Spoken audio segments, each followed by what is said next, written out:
are joined now by Chris, who is with the Ontario Alliance of Mental Health Practitioners, and I probably mangled your last name a little bit there. I apologize, but he's joining us over the phone. Good morning, Chris.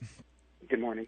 So, I mean, we are in the depths of winter. It's the post-holiday times where all the highs of vacation and family are coming to a crashing bit of a downer. It's cold. It's dark much of the time. It's literally the darkest days of the year.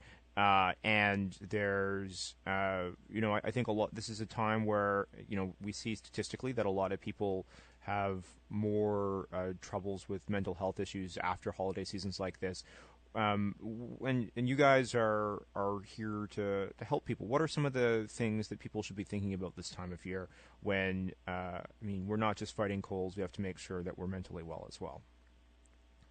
That's right, Mike. And first of all, thank you for having me on.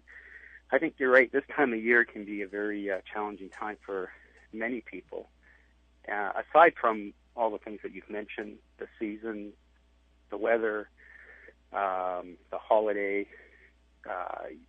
one thing that we're aware of is that approximately 1 in 5 Canadians suffer from mental health issues. So really, it doesn't matter how short the days are, how long they are, the time of year. There are a lot of individuals this time of year who are struggling with some type of mental health concern.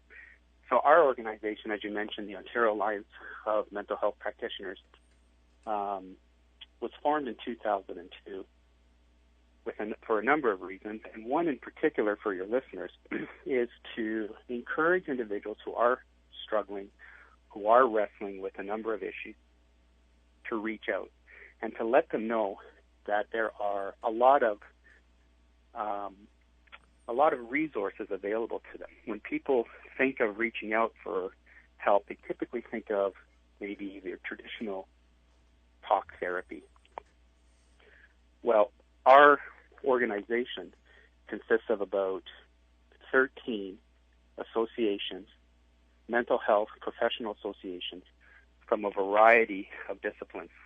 So people could take advantage of music therapy, art therapy, play therapy. It's not just the traditional type of talk therapy that people have in mind when they think of reaching out for support. And so we want to say during this time of year to not hesitate to reach out and to find some assistance as they're dealing with whatever it is they may be facing.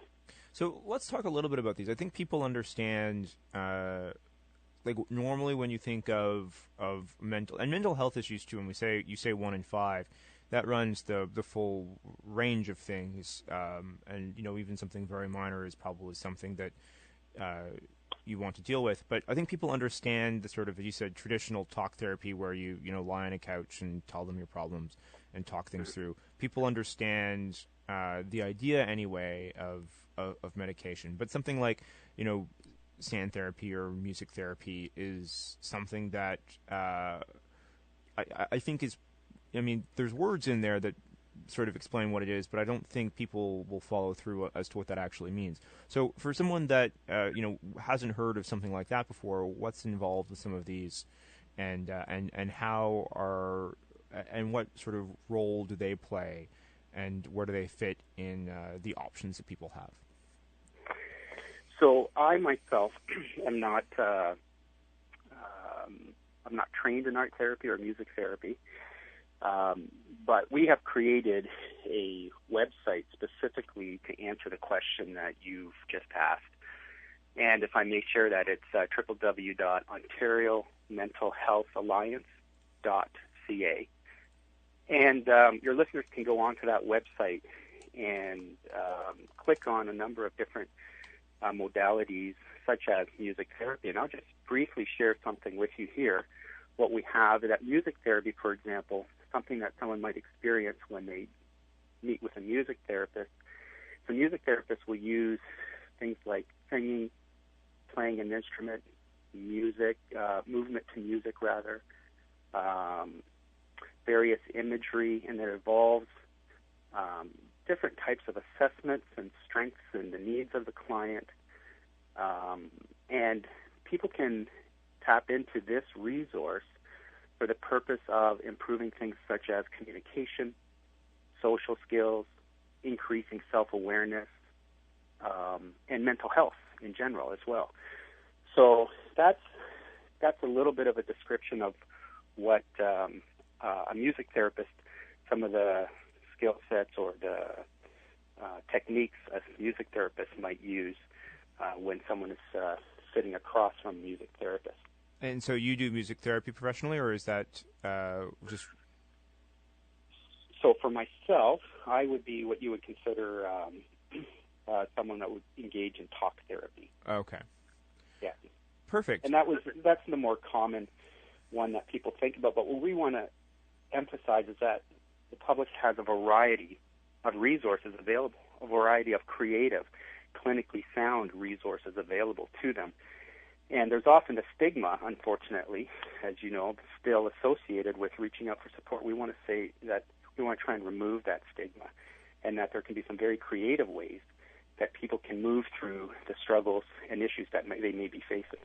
So there's certainly no harm in asking for help, and the kinds of help that are available are many.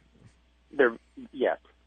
Well, exactly. Thanks so much for joining us today, Chris. If people want to find out more, can you give us that website again? Absolutely. So the website is www.ontariomentalhealthalliance.ca.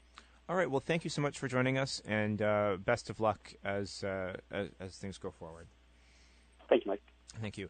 And that was Chris. He is with the Ontario Alliance of Mental Health Practitioners. He was joining us over the phone.